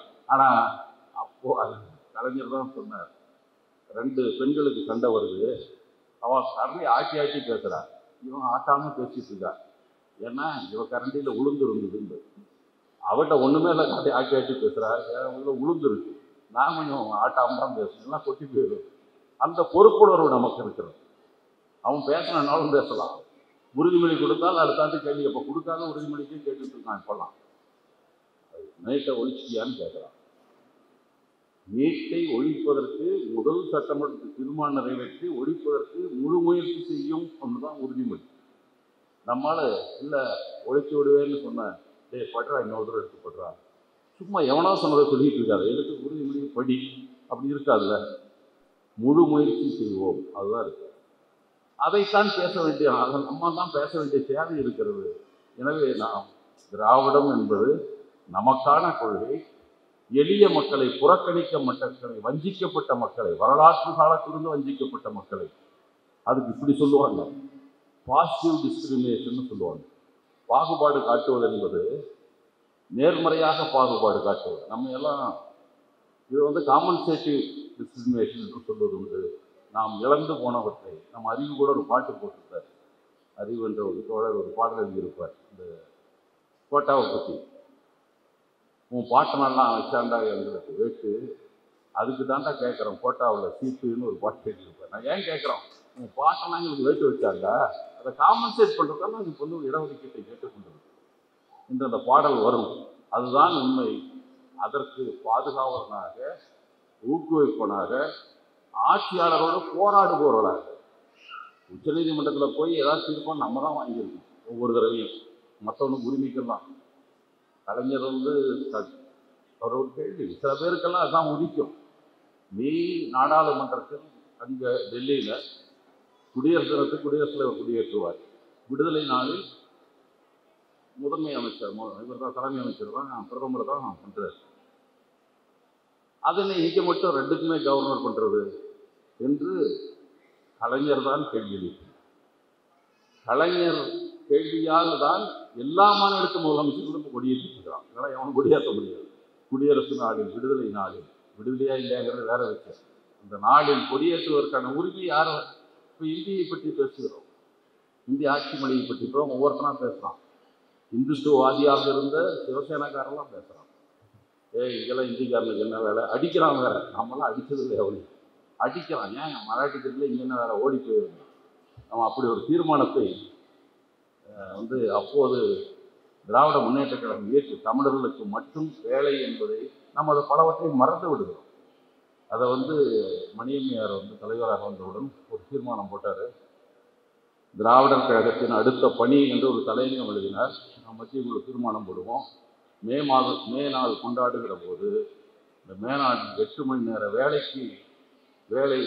வேலையை கேட்டது அப்போது. இப்போது நாம் கேட்போம் 80 விழுக்காடு வேலை தமிழ்நாட்டினருக்கே என்பது நம் கொள்கையாக இருக்க வேண்டும் என்று எழுதினார். அதை என்ன அப்படின்னா, அதோட மட்டும் இல்லை, அடுத்து திமுகவுக்கு ஒரு பாராட்டு எழுதுறாங்க. தமிழக அரசின் 3 முக்கிய முடிவுகள் 22/7/74 எழுதுறாங்க. 17ஆம் தேதி கூடிய தமிழ்நாடு மந்திரி சபை கூட்டத்தில் 3 முடிவுகள் எடுக்கப்பட்டுள்ளன. அதில் இனிமேல் நமது தமிழ்நாட்டு வேலை வாய்ப்புகளில் 80% உள்ளூர்காரர்களுக்கு, அதாவது தமிழ்நாட்டில் 15 வருடங்களுக்கு குறையாமல் குடியிருந்தவர்களுக்கு கொடுக்கப்படும் அப்படின்னு சொல்லியிருக்கீங்க. அப்படி பார்த்தா வடநாட்டுக்காரெல்லாம் வேலைக்கு வர்றான், அவன் நம்மளாம் இங்கே இருக்கிறான், அவன் கூட வந்துடுவான். இனிமேல் இன்னும் ஒரு 15 ஆண்டுகளுக்கு மட்டும் தமிழர் அல்லாதவர்களுக்கு கொடுப்போம்னு சொல்லி தீர்மானத்தை மாற்றுங்க. இருந்தாலும் இதை வரவேற்கிறேன். உலக்கைக்கு எடுத்த மரம் முடிப்பிடிக்காவது ஆயிற்று என்ற மகிழ்ச்சியோடு இதை நான் வரவேற்கிறேன் அப்படின்னு அவங்க சொல்கிறாங்க. பரவாயில்ல, இருக்கட்டும். ஆனால் இப்போது நாம் அதை திருப்பி திராவிட முன்னேற்ற கழகம் அதை எடுக்கணும்னு நம்ம கேட்கலாம். அந்த மாதிரி கோரிக்கைகளை வைக்கலாம். ஏன்னா எப்படா அண்ணன் எப்போ சாவான், தின்ன எப்போ காலியாகுதுன்னு சொல்லுவாங்கல்ல, எப்படா ஜெயலலிதா சாவான்னு பார்த்துருந்த ஒன்றிய அரசு உடனடியாக 17/12/2017 ஜெயலலிதா செத்த உடனே 2 நாளில் ஒரு சட்டம் அரசாணை வந்தது. இந்த தமிழ்நாட்டு அரசு ஊழியர் தேர்வாணையத்திற்கு யார் வேண்டுமானாலும் விண்ணப்பிக்கலாம். இந்தியாவில் இருக்கிற எந்த மாநிலத்தில் வேணாலும் விண்ணப்பிக்கலாம். வெளிநாட்டில் வாழுகிற தமிழர்களும் விண்ணப்பிக்கலாம். தமிழர்கள் இருப்பவர்களும் தான் விண்ணப்பிக்கலாம் என்ற சட்ட திருத்தம் வந்தது. இப்போதான் மாற்றிருக்கீங்க. எத்தனை ஆண்டு காலம் எல்லாம் 300 பேர் ஒரே சமயத்தில் ஏஇ வேலைக்கு உதவி பொறியாளராக தேர்ந்தெடுக்கப்பட்டார்கள். தமிழர் அல்லாதவர்கள், தமிழ்நாட்டை அல்லாதவர்கள் தேர்ந்தெடுக்கப்பட்டார். இந்த கொடுமையெல்லாம் நடந்தது. அதை திருத்தவருக்கே நமக்கு நேரம் சரியா இருக்கு. இருந்தாலும் அதற்கு மேலும் நடந்து கொண்டிருக்கிற இந்த முயற்சி என்பது திராவிட இயக்கத்தின் அடிப்படை கொள்கைக்கு இணங்க போய்கொண்டிருக்கிற இதை தொடர்ந்து நாம் முன்னெடுத்து செல்ல வேண்டிய நம் கடமை. அதைத்தான் முடிந்த வரையில் இந்த செய்திகளை அவ்வப்போது தூவி விடுவோம், பரவட்டும் என்பதுதான். வந்திருந்த தோழர்கள்லாம் மிக அழுத்தமான பல செய்திகளை பகிர்ந்து கொண்டிருக்கிறார்கள். தொடர்ந்து இப்படிப்பட்ட நிகழ்ச்சிகளை நாம் நடத்த வேண்டும் என்பது மட்டுமல்ல, பகிரப்பட்ட செய்திகளை நீங்கள் மற்றவர்களோடு பகிர்ந்து கொள்ளுங்கள். நாம் கேட்டு மகிழ்ச்சியடைந்து போனால் போதாது. அதுதான் என்னுடைய வேண்டுகோள். வணக்கம்.